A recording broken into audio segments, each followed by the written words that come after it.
Assalamualaikum warahmatullahi wabarakatuh. Kembali lagi bersama gue Yudis di YS Inspirasi Channel.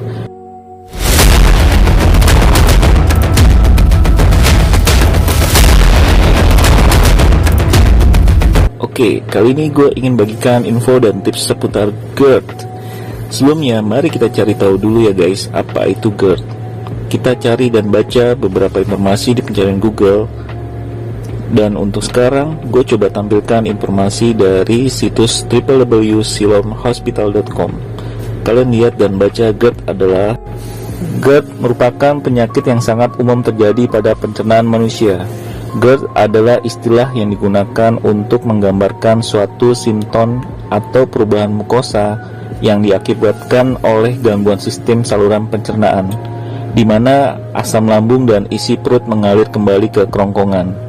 Aliran balik atau reflux ini dapat menyebabkan Anda merasa sensasi perih dan panas seperti terbakar di bawah tulang dada, atau dikenal dengan istilah heartburn. Penyakit ini sebenarnya umum terjadi pada pencernaan manusia, namun jika dibiarkan maka dapat memperburuk kesehatan saluran cerna hingga mengganggu aktivitas sehari-hari. Dari pencarian situs tersebut kita bisa tahu GERD itu apa ya guys, penyebabnya apa, tips-tips untuk bisa meredakan gejalanya apa. Nanti kalian bisa lihat linknya di kolom deskripsi ya guys. Di video ini sebenarnya gue ingin membagikan info GERD berdasarkan yang gue alami dan kemungkinan gejala dan reaksi yang timbul di gue dan kalian akan berbeda. Berikut gue rangkum gejala yang paling sering timbul di gue ya. Yang pertama, perut mual dan merasa ingin muntah. Ulu hati sakit, jantung berdebar, keluar keringat dingin, bibir terasa semutan. 6. Dada sesak. 7. Sekitar dada panas. 8. Sakit kepala di belakang, dekat dengan leher ataupun di kening. Yang 9 adalah mengalami halusinasi.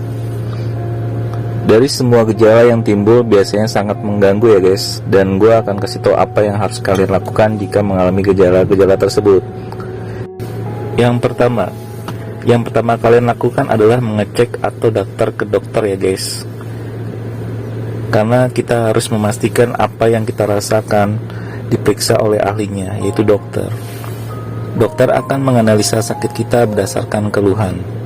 Kalian bisa bilang aja apa yang kalian rasakan, biar dokter yang menganalisa penyakit yang ada pada kita. Dokter akan tahu dengan serangkaian tes. Bisa tes EKG, tes tensi darah, dan cek darah. Untuk pemeriksaan lanjut, kita bisa berkonsultasi ke dokter spesialis penyakit dalam. Biasanya akan disarankan untuk melakukan endoskopi. Di sini dokter akan lebih memastikan bahwa bermasalah atau tidaknya lambung kita. Dari beberapa kegiatan tersebut bahwa memang tidak ada gejala penyakit lain, kemungkinan dokter akan memberikan resep atau obat yang mengurangi gejala-gejala tersebut.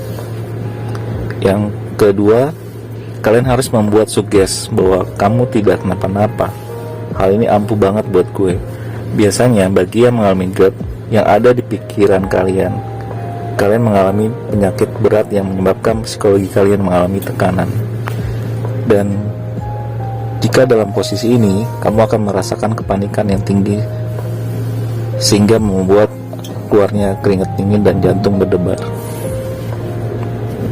Yang ketiga, jika memang GERD kamu yang sedang kambuh, buat pikiran kalian tenang. Lakukan kegiatan-kegiatan yang mengalihkan. Misalnya jalan kaki, menyapu, cuci piring, cuci motor ataupun cuci mobil. Gue rasa di sini kalau buat gue sendiri adalah kegiatan yang memang gue anggap ringan dan itu membantu banget untuk mengalihkan apa yang gue rasain. Yang keempat, yang kamu harus lakukan adalah menyelesaikan masalah yang sedang kamu hadapi. Biasanya GERD timbul karena tingkat stres kalian tinggi yang menyebabkan asam lambung meningkat. Yang kelima, yang harus kamu lakukan adalah kurangi bermain handphone atau mengurangi bacaan atau info penyakit yang ada di mesin Google.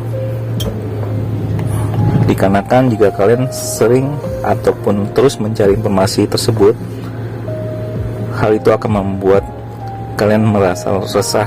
Jadi mulai sekarang, jika kamu sudah tahu itu GERD apa, lebih baik kamu stop mencari informasi tentang informasi penyakit yang kamu rasain.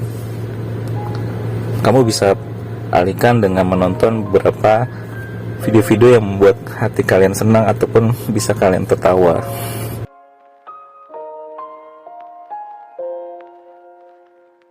Yang keenam, oke guys, dari semua yang gue sarankan ataupun yang pernah gue lakukan, yang terpenting itu adalah kita berdoa memohon kesembuhan kepada Tuhan Yang Maha Esa.